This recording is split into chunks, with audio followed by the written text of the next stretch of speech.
Hello दोस्तों, art study channel में आपका स्वागत है। आशा करता हूं कि आप लोग स्वस्थ होंगे और मस्त होंगे। देखिए, आज के हम इस वीडियो में देखने वाले हैं।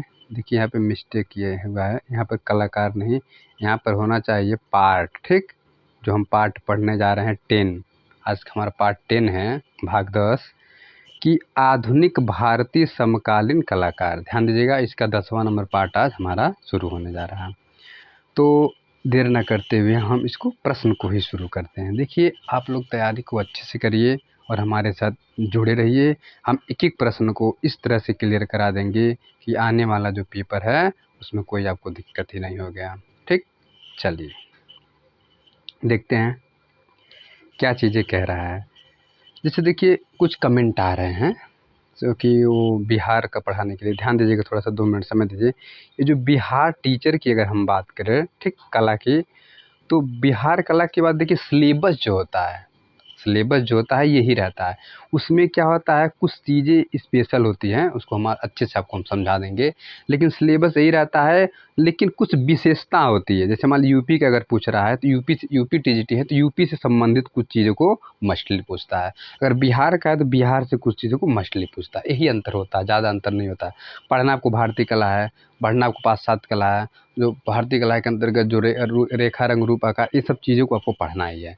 तो सेम वही है, थोड़ा बहुत अंतर है, इसको हम बता देंगे। अगर आप बिहार की अगर आप तैयारी कर रहे हो, बिहार कला टीजीटी की, तो कोई टेंशन मत लीजिए, चीज़ों को ही पढ़िए। हाँ, देखिए, बिहार टीजीटी में एक होता है ई नंबर ऑप्शन। जैसे 5 ऑप्शन होते हैं, क्या होते हैं, 5 ऑप्शन होते हैं। तो डरने की कोई बात नहीं है। 3 आपका इस तरह से देगा, ठीक, और 1 देगा इसमें से, उपरोक्त में से टोटल दे देगा, मतलब 1 से अधिक दे देगा, या 1 कोई नहीं दे देगा। तो डरने वाली बात नहीं है। देखिए, अगर आप सही से ईमानदारी से प्रश्न को अगर पढ़े हैं, आप जान रहे हैं, तो आपको इसकी ज़रूरत ही नहीं है कि इनमें से अधिक या इनमें से कोई नहीं। अगर आपको पता है कि हेबर क्या करते हैं, अगर रेखात्मक हैं अगर ये, ठीक, तो आपको इस चीज़ों से आपसे कोई मतलब ही नहीं रखता है। तो चीज़ों को अगर जब कंटेंट को अच्छे से पढ़े रहेंगे, तो चाहे 10 विकल्प दे, चाहे 8, उससे विकल्प को आप नहीं जाना है। 5-6 विकल्प से मत डरिए। ठीक, उसमें आपका 3 ही जो होता है सबसे ज़्यादा। अगर आप बिहार का पेपर का लेवल अगर देखेंगे आप, तो अगर बिहार के अगर बात किया जाए, अगर जो 5 ऑप्शन दे रहा है, देखिए, जो 3 ऑप्शन में से 1 ऑप्शन बहुत ज़्यादा सही हो रहा है। ये मान के चलिए 95% जो क्वेश्चन में, नब 95%, 100 अगर 100% क्वेश्चन है तो 95 प्रश्न क्वेश्चन में जो हो 3 में से 1, मतलब इसमें से 1 सही हो जा रहा है। ये दोनों जो आपका विकल्प बच रहा है कि उपरोक्त में से, मतलब उपरोक्त कहिए या कहिए कि मतलब 1 से अधिक है, ऐसे समझिए, 1 से अधिक की अगर बात कर रहा है, और 1 दे रहा है कि इस वक्त में कोई नहीं है। तो बात समझिए आप। तो अक्सर जो इसी में से एक सही हो जा रहा है। एक आध 2 क्वेश्चन ऐसे हैं जो क्या है, नीचे वाला या ऊपर वाला विकल्प सही हो जा रहा है, मतलब 1 से अधिक या इनमें से कोई नहीं। तो डरने की कोई बात नहीं, आप चीज़ों को पढ़ते चलिए। ये टीजीटी में भी, यूपी में भी काम करेगा और बिहार में भी काम करेगा, डरने की कोई बात नहीं। जो उसका जीके जो है वो अलग चीज़ हुआ। सब्जेक्ट की अगर हम बात करें तो आपका यही सब्जेक्ट जो होता है भारतीय कला का और पाश्चात्य कला का, और जितने भी रिलेटेड होते हैं आधुनिक समकालीन कलाकार, यही सब आते हैं। ठीक, चलिए देर ना करते हुए हम लोग शुरू करते हैं। तो आपको समझ में आ गया होगा कि आप जो है कि पढ़ाई को जारी रखिए। मत डरिए कि सर कि जो है कि बिहार का पढ़ाई ऐसा कुछ नहीं होता। हम पढ़ाएंगे, उस चीज़ों को भी स्पेशल भी बताएंगे आपको। लेकिन अभी जो है आपका जो पेपर लगा हुआ है, इसको थोड़ा स्पेशल यूपी का ध्यान दीजिए, वो भी बता देंगे। चलिए, प्रश्न नंबर हम 226 को पढ़ते हैं। क्या कह रहा है कि के हैबर, ध्यान दीजिए, पहले अच्छे से ध्यान दीजिए। कह रहा है के हैबर के अंतिम दिनों की चित्रकला शैली क्या थी? अलंकारिक, रेखात्मक, वास्तवधर्मी और शास्त्रीय। तो इसमें से आपका ऑप्शन क्या सही हो जाएगा? रेखात्मक थी। ठीक, तो आगे चलते हैं। देखिए, समझते हुए चलिए, जब चीज़ों को समझे रहेंगे कहीं भी किसी भी तरह पूछेगा आपकी गलती बिल्कुल नहीं होगी। तो ये कह रहा है के हैबर के अंतिम दिनों की चित्र शैली रेखात्मक थी, किंतु कुछ समय पश्चात उन्होंने मुगल और राजपूत शैली का अध्ययन करके एक निजी चित्र शैली, जिसे रेखात्मक कहा जाता है, उसमें इन्होंने कार्य किए थे। देखिए, एक बात और आप ध्यान दीजिए, अगर बिहार की अगर बात करें तो आप यूट्यूब पे जाकर बिहार का पेपर सर्च करके या किसी का जो है पीडीएफ डाउनलोड करके जो है आप उस पेपर को हल करिए टीजीटी कला का। आपको एकदम समझ में आ जाएगा कि कहाँ से ज़्यादा प्रश्न आ रहा है, किस तरह का आ रहा है। ठीक, तो आपको 100% क्लियर हो जाएगा, आपको सेंसेस आ रहा खत्म हो जाएगा। ठीक, चलिए अब हमारा क्वेश्चन अगला है 227 नंबर कह रहा है, क्या ध्यान दीजिए। कह रहा भारत के एकमात्र कलाकार जिनके चित्र पिकासो के साथ प्रदर्शित हुए थे, आपको बताना है राम कुमार, मकबूल फिदा हुसैन, के हैबर आ रहा, तो आपका आंसर सही हो जाएगा कौन सा, मकबूल फिदा हुसैन। देखिए टाइपिंग में फिर देखिए जो है टाइपिंग होते हैं गलतियां हो जाती हैं, लेकिन देखिए ये ऊपर नीचे किया, लेकिन अगर आप चीज़ों को समझ रहे हैं तो ऊपर नीचे या कहीं भी दूसरे आपको डरने की बात नहीं है। ऐसे उसमें होता है, बिहार वाले में कर दिया है तो विकल्प ऑप्शन को बढ़ा दिया है, डरना नहीं चाहिए। ठीक, चीज़ों को अगर देखिए आपको लग रहा है, आप पढ़े हैं कि मकबूल फिदा हुसैन है, तो मकबूल फिदा हुसैन ऊपर दे दें, नीचे दे दें या कहीं दे दें, उससे कोई फ़र्क नहीं पड़ने वाला है। चलिए आगे देखते हैं, आगे क्या कह रहा है कि व्याख्या में एम.एफ. हुसैन की महाभारत श्रृंखला के 30 चित्र सन 1971 ईस्वी से पिकासो के साथ ब्राज़ील में हुई प्रदर्शनी में शामिल किए गए थे। हुसैन एकमात्र भारतीय चित्रकार थे जिनके चित्र जो है पिकासो के साथ प्रदर्शित हुए। हुसैन का जन्म 1915 ईस्वी में सोलापुर महाराष्ट्र में हुआ और उन्होंने इंदौर के आर्ट स्कूल के एक वर्ष की कला शिक्षा ग्रहण की और सन 2011 ईस्वी में लंदन में हुए हुसैन का निधन हो गया था। तो आपको समझ में आ गया होगा, तो ऐसे पढ़ेंगे तब आप क्लियर होता चला जाएगा। ठीक, चलिए आगे देखते हैं। नेक्स्ट क्वेश्चन हमारा 228 क्या कह रहा है, कह रहा है किस प्रसिद्ध चित्रकार ने फिल्में भी बनाई। किसकी बात कर रहा है, फिल्म की बात कर रहा है। गणेश पाइन, क्या है आल मेलकर, एम.एफ. हुसैन, यामिनी राय, तो आपका आंसर जाएगा किस पे, एम.एफ. हुसैन, जिन्होंने 12 फिल्मों को ठीक बनाया था। आगे देखते हैं, सन 1982 ईस्वी तक ठीक हुसैन ने 12 फिल्मों का निर्माण कर लिया था।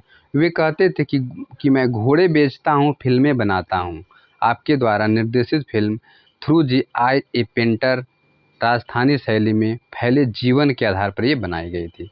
इस फिल्म कृत पर उन्हें बर्लिन महोत्सव का गोल्डन बियर अंतर्राष्ट्रीय पुरस्कार से इनको सम्मानित किया गया था। चलिए अगले प्रश्न की तरफ हम बढ़ते हैं। तो ये प्रश्न को अच्छे से आपको पढ़ना है, प्रश्न क्या कह रहा है। ठीक, चलिए प्रश्न कह रहा है कि प्रथम भारतीय महिला चित्रकार थी। ध्यान दीजिएगा, प्रथम भारतीय महिला चित्रकार की बात कर रहा है। ललिता लाजमी, अमृता शेरगिल, गौरी भंग, सुनैना देवी, तो आपका आंसर सही हो जाएगा सुनैना देवी जी थी। ठीक, चलिए आगे देखते हैं। प्रथम भारतीय महिला चित्रकार होने का गौरव सुनैनी देवी को है, जबकि अमृता शेरगिल भारत की प्रथम आधुनिक महिला चित्रकार थे। ध्यान दीजिएगा, अगर प्रथम भारतीय महिला पूछेगा तो आपको मारना किसको, सुनैनी देवी को मारना है। अगर पूछ देता प्रथम क्या है भारत की प्रथम आधुनिक महिला पूछ देगा तो आपको मारना है अमृता शेरगिल जी को। ठीक, चलिए आगे देखते हैं अगले प्रश्न की तरफ। हम अगला प्रश्न क्या कह रहा है, 230 नंबर कह रहा है कि इनमें से कौन असंबंध है, मतलब कौन अलग है, ऐसे निकाल दीजिए प्रश्न को। कौन इसमें से चारों में से एक अलग है, 3 सेम है। के.एस. पन्नीकरण, मुकुल दे, एन.एस. बेंद्रे, अमृता शेरगिल, तो इसमें से आपका आंसर हो जाएगा बी। ठीक, ये बी जो हो जाएंगे ये क्या अलग हो जाएंगे, असंबंध हो जाएंगे। क्यों हो जाएंगे, इसमें देखिए कारण भी है। के.एस. पन्नीकरण, एन.एस. बेंद्रे, अमृता शेरगिल तीनों आधुनिक शैली के चित्रकार थे, जबकि मुकुल डे, ध्यान दीजिएगा डे है, यह डे रहेगा, मुकुल डे। ठीक, तो मुकुल डे जो थे क्या थे, बंगाल स्कूल के कलाकार थे। किसके, बंगाल स्कूल के कलाकार थे। चलिए आगे देखते हैं अगले प्रश्न की तरफ। अगला प्रश्न हमारा क्या कह रहा है, ध्यान से पढ़िए। 231 नंबर क्वेश्चन को गौर से पढ़िए, क्या कह रहा है। कह रहा चित्रों में चटक रंगों का प्रयोग, ध्यान दीजिए क्या कह रहा है, चित्रों में चटक रंगों का प्रयोग किसने किया था, यामिनी राय, अमृता शेरगिल, के है नंदलाल बोस, तो आपका आंसर सही जाएगा यामिनी राय जी थी। ठीक, ये लोक कला के लिए बहुत ज़्यादा फेमस थी। ठीक, चलिए अब इसके बाद हम देखते हैं कुछ इनके बारे में, आगे की तरफ हल करते हैं। ठीक, चलिए कह रहा है कि समकालीन कला को आधुनिक परिवेश में भारतीय बनाए रखने का श्रेय यामिनी राय को है। लोक कला से लगाव के कारण उनके चित्रों में लाल, पीले, नीले, काले व भूरे रंग भड़कीले व चटक रूप में उपस्थित हुए हैं। महात्मा गांधी ने यामिनी राय को राष्ट्रवादी कलाकार की संज्ञा भी दी थी। और 25 मार्च 1949 ईस्वी को दिल्ली में यामिनी राय ने शिल्पी चक्र की स्थापना की थी। 25 मार्च 1949 ईस्वी को, ध्यान दीजिएगा, बहुत बार ये पेपर में पूछा गया। और किसने किया था? यामिनी राय जी ने किया था शिल्पी चक्र की स्थापना 25 मार्च 1949 ईस्वी को। चीज़ एक पढ़िए और जानकारी बहुत सारा इकट्ठा करिए, ये मेरा उद्देश्य है। ठीक, चलिए अगले प्रश्न की तरफ हम चलते हैं। 232 कह रहा अमृता शेरगिल ने कहाँ शिक्षा प्राप्त की? उनकी बात कर रहा है, शिक्षा की बात कर रहा है। शांति निकेतन से, पेरिस से, मुंबई में, जयपुर में। तो जो कहाँ से शिक्षा अपनी प्राप्त की थी? पेरिस से प्राप्त की थी इन्होंने, पेरिस शहर से। आगे देखते हैं। सन 1929 ईस्वी से 1934 ईस्वी तक अमृता ने पेरिस कला महाविद्यालय ब्योक्स आर्ट में कला की विधिवत शिक्षा ग्रहण की और प्रसिद्ध कला शिक्षक ल्यूसिन सिमोन के निर्देशन में कार्य किया। पेरिस में रहकर आपने ओल्ड मास्टर के कार्य को देखा और परखा था। ओल्ड मास्टर कार्य को पूछता है तो कौन कलाकार थे? ये अमृता शेरगिल जी थी। ठीक, चलिए आगे देखते हैं हम लोग अगले प्रश्न की तरफ। हमारा क्या कह रहा है, प्रश्न को अच्छे से पढ़िए। 233 नंबर को कह रहा भारत माता किसने चित्रित किया? रविन्द्रनाथ टैगोर, बेंद्रे, हुसैन, नंदलाल बोस। एक चीज़ आप यहाँ ध्यान दीजिएगा, अगर यहाँ पे अवनींद्र नाथ दे देता तो अवनींद्र नाथ भी उन्होंने क्या इस चित्र को बनाए थे, तो ध्यान दीजिएगा अवनींद्र नाथ का जिक्र नहीं किया गया है। तो इसमें से आपको हुसैन भी जी थे जिन्होंने भारत माता के चित्र को बनाए थे। चीज़ों को समझते चलिए। फिर कह रहा आगे क्या कि मकबूल फिदा हुसैन MF हुसैन भारत माता नामक चित्र की रचना की और इस चित्र में हुसैन ने भारत माता की नग्न तस्वीर बना दी थी और भारत में विरोध के कारण हुसैन ने विदेश में शरण ली और हुसैन विदेश जाकर कतर की नागरिकता स्वीकार की और 9 जून 2011 ईस्वी में लंदन में उनकी क्या हो गई थी? मृत्यु हो गई थी। चलिए आगे देखते हैं। ऐसे ऐसे महान कलाकार हुए थे जो हमारे कलाओं को बहुत आगे की तरफ ले गए थे। देखिए 34, ध्यान दीजिएगा 234, कौन सा चित्रकार लोक चित्रों से प्रभावित था? किससे? लोक चित्रों से प्रभावित था। के हैबर, यामिनी राय, अमृता शेरगिल, KS कुलकर्णी। तो आपका आंसर हो जाएगा यामिनी राय जी थे। ठीक, लोक कला से प्रभावित थे। यामिनी राय लोक कला से प्रेरणा ग्रहण करने के लिए सतत प्रयत्नशील रहे। वह बंगाल के अनेक गांवों में गए और वहाँ वे कुम्हारों, बुनकर, गुड़ियों तथा खिलौने बनाने वाले कृतियों को देखे, समझे और रेखांकित करते रहे थे। चलिए आगे देखते हैं। अगला हमारा प्रश्न क्या कह रहा है, ध्यान दीजिएगा, समझिए। 235 नंबर क्वेश्चन कह रहा है कि NS बेंद्रे मतलब नारायण श्रीधर बेंद्रे का शिष्य कौन नहीं था? ध्यान दीजिएगा, कौन नहीं था? KS कुलकर्णी, शांति दवे, GR संतोष, गुलाम शेख। तो कौन थे? KS कुलकर्णी जी थे, NS बेंद्रे के शिष्य नहीं थे। चलिए आगे देखते हैं। प्रश्न को सही से पढ़िएगा तब जाके विकल्प को चयन करिए। बेंद्रे वडोदरा विश्वविद्यालय के कला विभागाध्यक्ष पद पर अनेक वर्षों से कार्यरत रहे। ठीक, चलिए आगे देखते हैं। आगे कौन सा प्रश्न हमारा 236 नंबर क्वेश्चन क्या कह रहा है, ध्यान दीजिए। कह रहा तैयब मेहता का प्रसिद्ध चित्र कौन सा है? दुर्गा, सरस्वती, काली, रेवती। तो आपका ऑप्शन सही हो जाएगा, काली जो है तैयब मेहता की प्रसिद्ध फेमस कृत है। चलिए आगे देखते हैं। तैयब मेहता का प्रसिद्ध चित्र देवी काली का है जो डार्क ब्लू रंग में है और देवी की भयंकर प्रस्तुति की गई है और जिसमें वह अपनी शक्तिशाली बछड़ वाली मुद्रा में है वो। ठीक, चलिए भयंकर रूप वही होता है, जैसे काली का होता है उसी तरह से इनका भी था।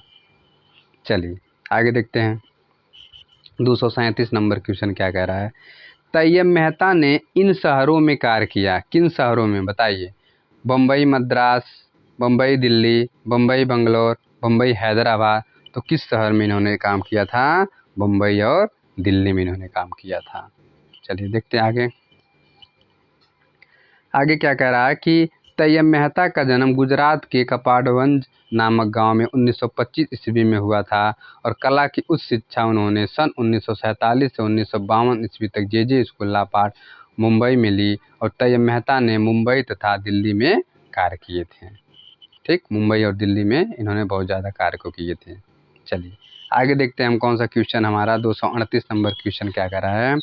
आरा अपने किस कार्य के लिए प्रसिद्ध है? बात कर रहा है आरा की। चेहरा चित्रांकन, नग्न चित्र, स्थिर वस्तु चित्र, प्रकृति चित्र। और आरा की अगर हम बात करेंगे तो आरा जो क्या थे, ये एक स्थिर वस्तु चित्र थे। कौन से? स्थिर वस्तु चित्र के में कार्य में सिद्ध थे। चलिए देखते हैं। आरा ने दृश्य चित्र, स्टिल लाइफ, पौराणिक, ऐतिहासिक एवं जन जीवन से संबंधित चित्रों का निर्माण किया। यद्यपि उन्होंने मानवीय आकृतियों का भी पर्याप्त चित्रण किया है, तथापि पुष्प एवं स्थिर जीवन के चित्र में उन्होंने विशेष दक्षता प्रदर्शित की है।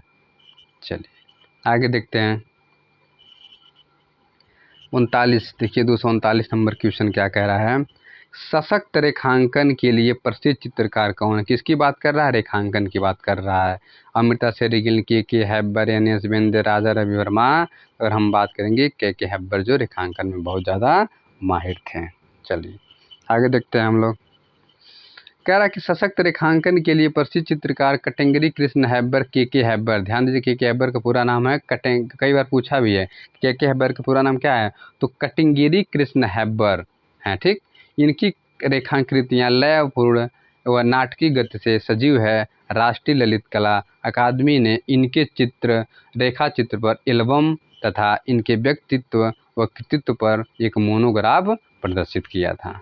चलिए आगे देखते हैं अगले प्रश्न की तरफ।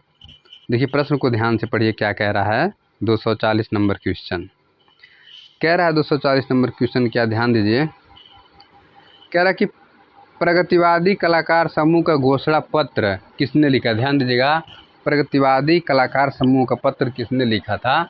इस चीज़ों को आपको ध्यान से पढ़ना। पहले एक सेकेंड, थोड़ा सा माफ़ी चाहते हैं। चलिए देखते हैं। कह रहा कि एस रजा, गैटोंडे, एफ सुजा, सॉरी हाँ एफ एन सुजा, फ्रांसिस न्यूटन सुजा, इनका पूरा नाम है। आरा। तो प्रगतिवादी कलाकार के समूह की अगर हम बात करेंगे तो सुजा जी थे। कौन थे? सुजा जी थे। ठीक, ये थे सुजा जी आपके थे। चलिए आगे देखते हैं आगे क्या चीज़ दिया हुआ है। यह कि बम्बई में कलकत्ता ग्रुप की प्रदर्शनी से प्रेरित होकर फ्रांसिस न्यूटन सुजा, के आरा, एफ हुसैन, एगाडे, एच रजा और के बाकरे नामक 6 कलाकारों द्वारा 1947 में पैग प्रोग्रेसिव आर्टिस्ट ग्रुप, जिसको शॉर्टकट में पैग कहते हैं, की स्थापना की। और एन सुजा इस ग्रुप के सचिव थे और इन्होंने ग्रुप की घोषणा पत्र तैयार किया था। ध्यान दीजिएगा, सुजा जी क्या थे? सचिव थे ग्रुप के, और घोषणा पत्र भी इन्होंने तैयार किए थे। ठीक, एन सुजा, फ्रांसिस न्यूटन सुजा, और इन्होंने ग्रुप का घोषणा पत्र भी तैयार किया था। इस चीज़ों को पॉइंट को समझते हुए चलिएगा। ठीक, बहुत इंपॉर्टेंट चीज़ें हैं ये सब चीज़ें जो हम आपको बता रहे हैं। 241 नंबर, प्रगतिवादी समूह का कौन कलाकार ईसा मसीह पर बनाए गए चित्रों के लिए प्रसिद्ध है? ध्यान दीजिएगा, आरा, एफ एन सुजा और IS जौहर रजा। तो किसकी बात कर रहा है? ईसा मसीह पर चित्र बनाने की अगर हम बात करें तो कौन सा कलाकार था? ध्यान दीजिएगा, ये थे सुजा जी थे, जिन्होंने ईसा मसीह पर चित्र को बनाए थे। कौन? सुजा जी जो है ईसा मसीह पर इन्होंने चित्र को बनाए थे। चलिए आगे देखते हैं। प्रोग्रेसिव आर्टिस्ट ग्रुप के अगुआ एवं संस्थापकों में से एक गिने जाने वाले कलाकार फ्रांसिस न्यूटन सुजा का जन्म सन 1924 ईस्वी में गोवा में हुआ। वे ईसा मसीह पर बनाए गए अपने चित्रों के लिए बहुत ज़्यादा प्रसिद्ध थे। चलिए आगे देखते हैं हम अगले प्रश्न की तरफ। देखिए चलिए अगला प्रश्न हमारा क्या है? 242 नंबर क्वेश्चन। ध्यान से पढ़िए क्वेश्चन को क्या कह रहा है। कह रहा है कि प्रगतिवादी समूह का कौन चित्रकार पेरिस में बस गया? इस चीज़ को अच्छे से पढ़िए, उसके बाद जवाब दीजिए। एक सेकेंड। ठीक, तो इसमें से चारों विकल्प पढ़िए और उसका आंसर दीजिए। आरा, गैटोंडे, ठीक, रजा और सुजा। इसमें से आपका आंसर हो जाएगा रजा। कौन थे? रजा जी थे। ठीक, चलिए आगे देखते हैं। भारतीय चित्रकार तथा पैग के सदस्य सैयद हैदर रजा फ्रांसीसी सरकार से कला सर्जना हेतु उच्च पुरस्कार मिलने के पश्चात वर्ष 1950 ईस्वी में पेरिस में जाके बस गए थे। ठीक, चलिए आगे देखते हैं हम लोग। अगला हमारे पास 243 नंबर क्वेश्चन, देखिए ध्यान से क्या कह रहा है। 43 नंबर क्वेश्चन कह रहा है केजी सुब्रमण्यम की प्रसिद्ध पेंटिंग है। किसकी बात कर रहा है? केजी सुब्रमण्यम की बात कर रहा है। स्वतंत्रता, अनुष्ठान, यात्रा, सेंटर ड्यूज में विवाह। तो आपका आंसर हो जाएगा स्वतंत्रता। केजी सुब्रमण्यम की प्रसिद्ध पेंटिंग थी स्वतंत्रता थी। ठीक, चलिए आगे देखते हैं।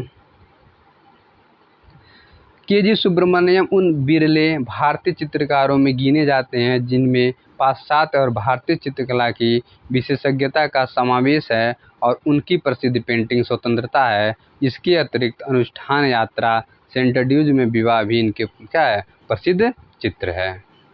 चलिए आगे देखते हैं हम। अगला हमारा प्रश्न है, देखिए 244 नंबर क्वेश्चन क्या कह रहा है। अमृता शेरगिल की माँ थी, बताइए कहाँ से रहने वाली थी?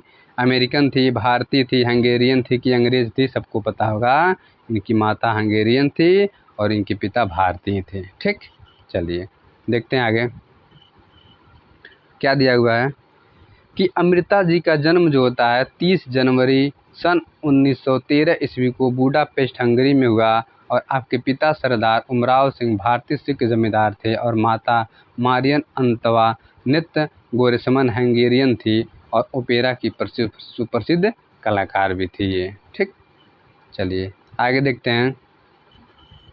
245 नंबर क्वेश्चन ध्यान दीजिए क्या कह रहा है कि अमृता शेरगिल के कार्यों को किसने प्रोत्साहित किया था? पिकासो, पाल गोंगवा, यामिनी राय और क्या वान गो। ठीक, वान गो। तो इस तरह से बताइए आंसर क्या हो जाएगा। अमृता शेरगिल के कार्य को किसने प्रोत्साहित किया था? कार्यों को किसने प्रोत्साहित किया था? तो कौन? पाल गोंगवा। ठीक, पाल गोगिन। चलिए आगे देखते हैं, ध्यान दीजिए। अमृता शेरगिल का जन्म 30 जनवरी सन 1913 ईस्वी को बूडापेस्ट के हंगरी में हुआ और आपके पिता सरदार उमराव सिंह भारतीय सिख जमींदार थे और उनकी माता जो मारिया अंतवानेट गोरेसमन हंगेरियन थी और ओपेरा की सुप्रसिद्ध कलाकार थी। और अमृता शेरगिल के कार्य को यामिनी राय ने प्रोत्साहित किया था। कौन किया था? यामिनी राय ने प्रोत्साहित किया था। 1 सेकेंड, हम विकल्प लग रहा थोड़ा सा मिस्टेक। 1 सेकेंड, सॉरी गलती हो गया, मिस्टेक हो गया। ये जो है यामिनी राय जी हैं, वही हम सोच रहे हैं कि अगर अमृता शेरगिल किससे मतलब सीखी थी तो ये वाला पाल गोंगवा होगा। लेकिन प्रश्न में क्या करें, देखिए हम थोड़ा सा प्रश्न को मिस्टेक किया तो गलत हो गया।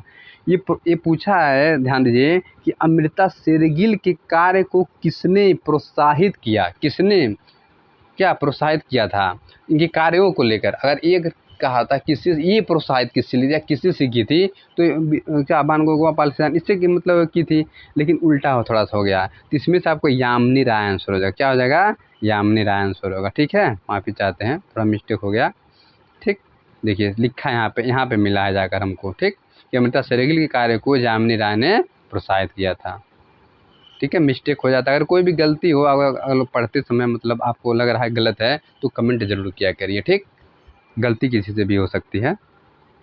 चलिए आगे देखते हैं 246 नंबर क्वेश्चन। यामिनी राय की पेंटिंग किस माध्यम में बनी है? ध्यान दीजिएगा, माध्यम की बात कर रहा है। Wash, oil, tempera, oil pastel. और यामिनी राय की अगर बात करें तो कौन से किस में ज़्यादा की थी? वो टेम्परा माध्यम में की थी। ठीक, किस माध्यम में? टेम्परा माध्यम में की थी। यामिनी राय टेम्परा रंगों के द्वारा कपड़े, कागज तथा पट्टे पर नवीन प्रयोग किए हैं। उनके चित्रों में अधिकांश सपाट रंग, सरल रंग, आकार और चमकदार वर्ण विधान को अपनाया गया था। चलिए आगे देखते हैं हम लोग। अगला हमारा प्रश्न क्या है? 247 नंबर, ध्यान दीजिए। 247 नंबर क्वेश्चन, एन.एस. बिंद्रे ने किस कला स्कूल से संबंधित थे? या ऐसे समझिए, एन.एस. बिंद्रे किस कला स्कूल से संबंधित थे? तो बात नारायण श्रीधर बिंद्रे जी की कर रहा है। तो लखनऊ स्कूल, जे स्कूल लाफाट मुंबई, या Madras school of Madras, Delhi school Delhi. तो आपको एन.एस. बिंद्रे की अगर हम बात करेंगे तो ऑप्शन आपका सही हो जाए जे स्कूल ऑफ आर्ट मुंबई। ठीक, चलिए आगे देखते हैं हम लोग। चलिए आगे देखते हैं क्या चीज़ें दी हुई है। 5 दशकों तक, मतलब 5 दशक मतलब अपने श्रेष्ठ कलाकृतियों के माध्यम से एन.एस. बेंद्रे, नारायण श्रीधर बेंद्रे ने समकालीन भारतीय चित्रकला में अपने महत्वपूर्ण स्थान बनाए थे और वे जे स्कूल ऑफ आर्ट मुंबई से संबंधित थे। ठीक है, चलिए आगे देखते हैं हम लोग।